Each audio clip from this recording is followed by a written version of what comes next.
This is a very important message for African economic emancipation. Before we can think about controlling our economies and ensuring that we begin to become independent of European monopoly, we must understand that the beginning of all African economies is food. Without food, you do not have the strength and energy to work and produce an economy. So the African economy starts with food. And what is beginning to happen in Africa, in the same way that debt has been used to colonize Africa, they are now beginning to utilize seeds and food to colonize Africa. Now, with debt, Africa can choose not to take debt. But with food, which you need to eat on a daily basis, 3 times a day, if you get colonized with food, you have no way of escaping that colonization. And what the West is doing right now in Africa is they are working to destroy African seeds so that Africans do not have the ability to produce their own food, but they have to depend on the West to produce food. How are they doing this? They are doing this by creating something called genetically modified seeds and hybrid seeds. Hybrid seeds and genetically modified seeds have been created in the laboratory to ensure that they do not reproduce in the following seasons after you've planted the first crop that you bought. The reason they do this is that they use something called a terminator gene or a genetic use restriction technology that makes a seed not reproduce once it's produced for the first time. Not only is that the problem, but when you grow these genetically modified seeds and these hybrids, it's very important for you to understand that a hybrid and a genetically modified seed are 2 separate things, but they achieve the same result. So when you use this genetically modified seed in your soil, once it starts producing flowers, those flowers are able to cross-pollinate or to drift and pollinate organic seeds that are already found in Africa and turn those seeds into genetically modified seeds so that they also have this terminator gene or this genetic use restriction technology to stop African farmers from regrowing their food for next season. So here is the problem. Many Zimbabweans think that Zimbabwe is not able to produce food now because of the drought and because farms were taken from white farmers and given to black farmers. That is not the truth.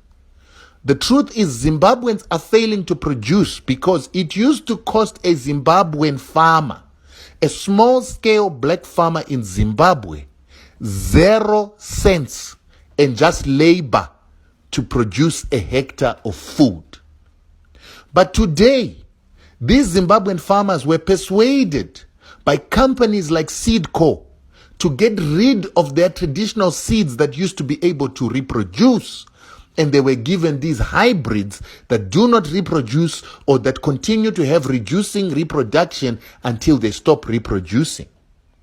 Now the Zimbabwean farmer doesn't have that seed that can reproduce, so every season the Zimbabwean farmer must go and buy new seeds. And these hybrids do not just grow, but they need fertilizers and chemicals to make them grow. So the Zimbabwean farmer must buy new seeds every season, fertilizer and pesticides to protect these hybrids. So now to produce a hectare in a village costs a farmer nothing less than $250 to buy the seeds together with the fertilizer for him to grow the food. This is a problem that is causing Zimbabwe to lose its food self-sufficiency. And the problem is that all the PhD graduates, master's degree graduates, and graduates that are teaching our people how to farm in Zimbabwe come from an education system created by the very same organizations in America that are selling these hybrid seeds and chemicals. So that's why we are in a cycle where we continue to produce food unsustainably in Zimbabwe, listening to graduates. Right now, the permanent secretary of agriculture in Zimbabwe, I think his name is John Basera, came from this company called Seedco that is owned by Lima Grain of France, while Lima Grain of France is owned by Monsanto, the American company that is the biggest producer of GMOs and chemicals that are used in farming. These very same organizations work with an institution in which Strive Masiyiwa was the chairman, that is called AGRA, that belongs to the Rockefeller Foundation, together with Bill and Melinda Gates Foundation, to control food in the world and to ensure that Africa comes into food colonialism. This institution was started by Kofi Annan so that they could get the trust of Africans to control African food and to put Africa into food colonization. The main reason I speak against Strive Masiyiwa is because he is bringing food colonialism to Africa through these GMOs, hybrids, and all this that they call agricultural technology of chemicals that destroys our soils and destroys Africa's ability to reproduce food.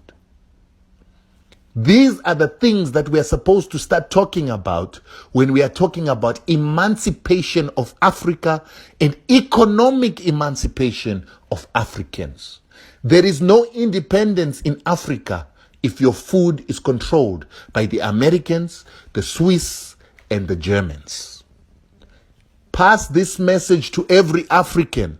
Make them understand that it is important to maintain traditional seeds. It is important to eat only food that has got seeds so that you have the ability to reproduce your food. There is no other bigger message about economic emancipation that beats this. And that is why our organizations, Zimbabwe Unite Against U.S. War Sanctions, OZWAUS, is working to preserve traditional seeds and working to promote non-GMO food so that we can begin to grow our non-GMO farmers, organic farmers, and destroy GMO farmers. Do not take advice from Europeans, from white people on this issue of food, because they want you to remain colonized by their foods.